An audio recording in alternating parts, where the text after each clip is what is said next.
গোপালগঞ্জ নিয়ে আজকে বিস্তারিত ক্যাবিনেটে বিস্তারিত আলোচনা হয় এবং ক্যাবিনেটের আলোচনার পরে আপনারা অলরেডি জেনেছেন যে একটা প্রোব কমিটি করা হয়েছে সিনিয়র সেক্রেটারি হোম মিনিস্ট্রির নেতৃত্বে, এছাড়া ল মিনিস্ট্রি এবং পাবলিক অ্যাডমিনিস্ট্রেশন মিনিস্ট্রি থেকে 2 জন অ্যাডিশনাল সেক্রেটারি থাকবেন।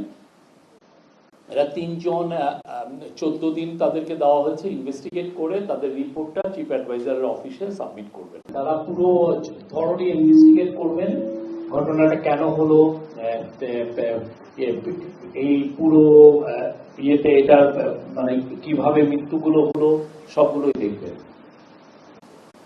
ভায়োলেন্সটা কারা করলো, এই কমিটিটা সেই গোপালগঞ্জ যে